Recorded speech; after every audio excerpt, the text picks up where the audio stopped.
Welcome to Spotlight. I'm Colin Lowther. And I'm Rena Dan.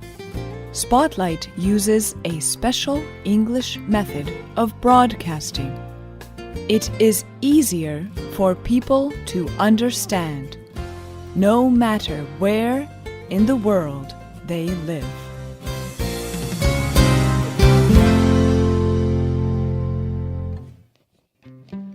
A group of people stand in a large room. Above their heads, there is a small white airplane. But it is not flying in the sky. It is hanging from the ceiling. It is part of an art show.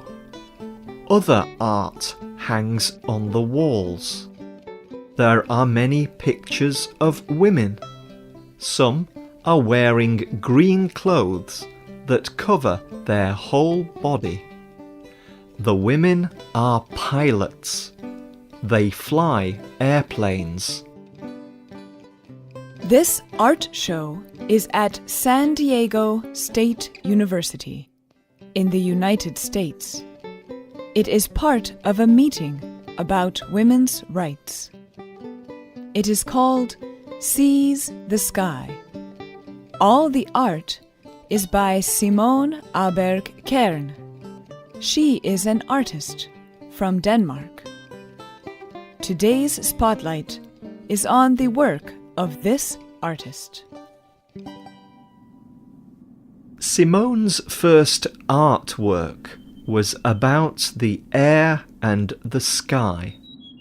She saw the air as a place where people can be free.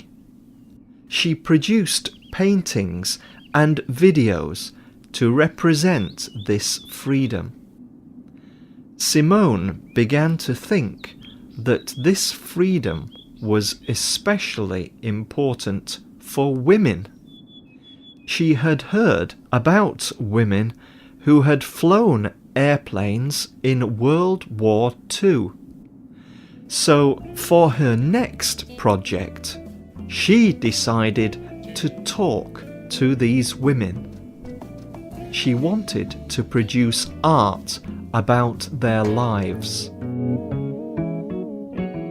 But one of the women pilots would only meet with Simone under one condition. The woman wanted Simone to learn how to fly an airplane. So Simone took flying lessons. She became a pilot. She flew herself to the United States. There she met with the female pilots from World War II. She took pictures of them and made drawings. The result was an art show called Sisters in the Sky.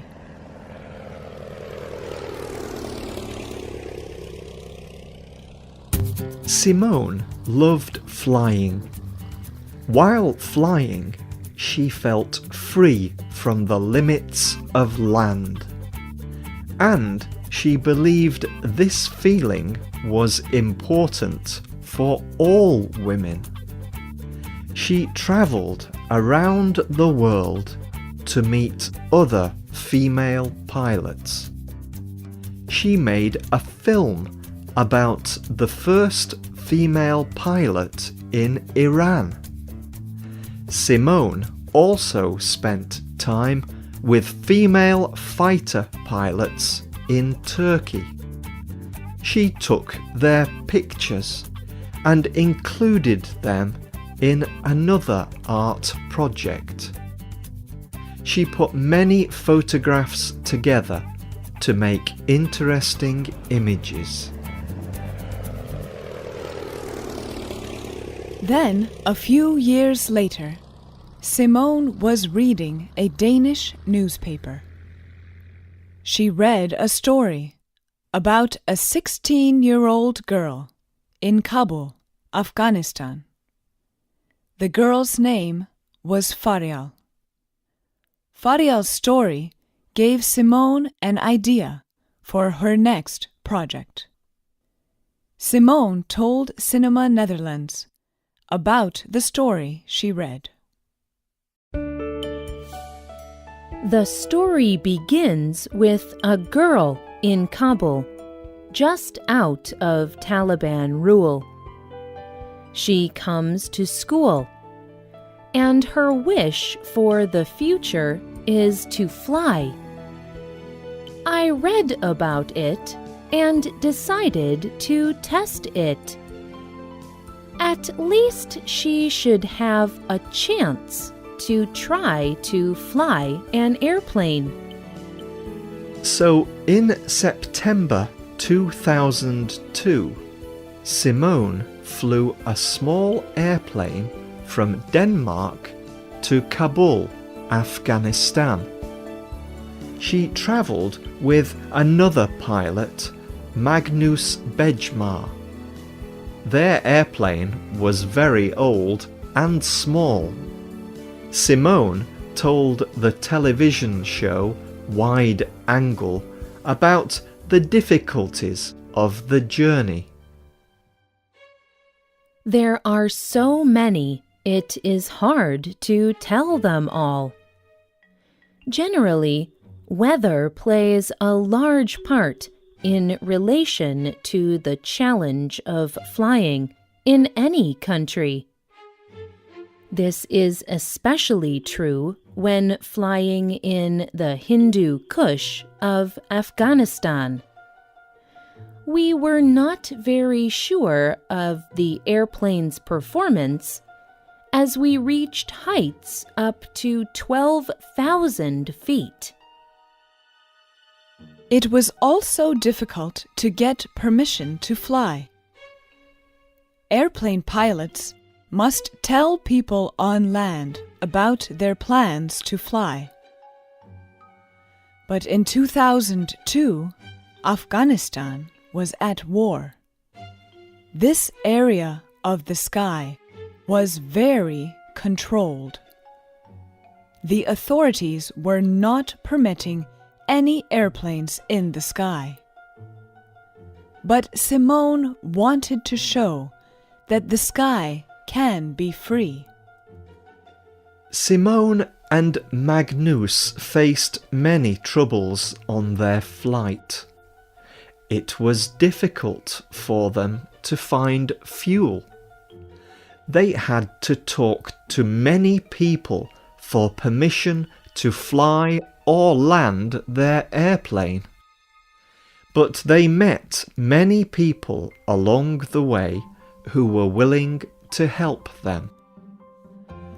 They finally landed their airplane in Kabul. This was very dangerous because they did not have permission to fly there. But Simone found Farial and taught her to fly. Farial was able to reach her dream of flying an airplane. And Simone was very happy to reach her goal too. Simone and Magnus spent some time with Farial and her family. Then they returned to Denmark. Magnus made a film about their journey. It is called Smiling in a War Zone. It shows how Farial learned to fly. But Simone and Magnus also learned many things. Magnus tells the Danish Film Institute about a discovery that he made.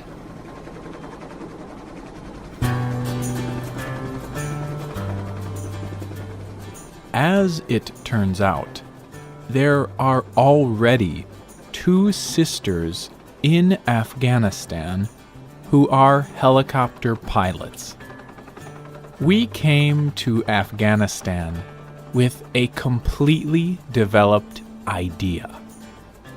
We thought that Farial would be the first girl in that country after the Taliban to fly.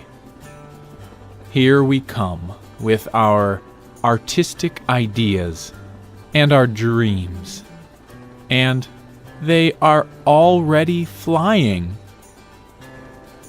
2 sisters did train at the Afghan Air Force Academy. They flew together for over 16 years. One of them, Lailuma, died a few years ago. The other sister is now the only female pilot in the Afghan army. Her name is Colonel Latifa Nabizada. She flies a helicopter that brings supplies to Afghan soldiers. Colonel Latifa came to speak at San Diego University.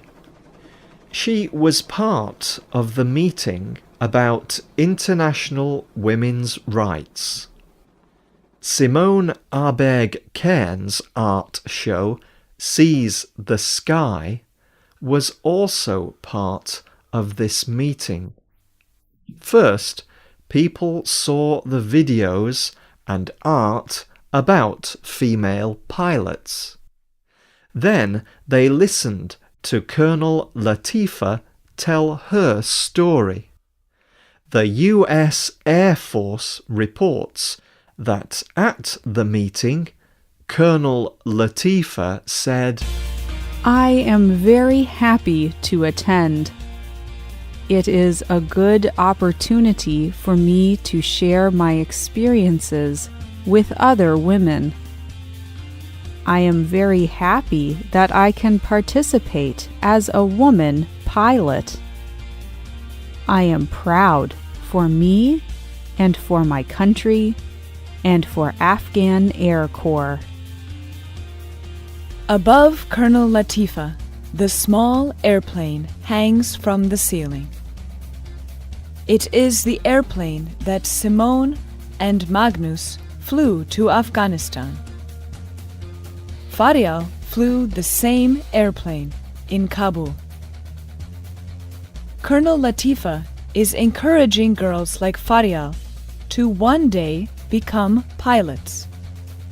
Then they will join what Simone Aberg-Cairns calls the sisterhood across cultures and generations.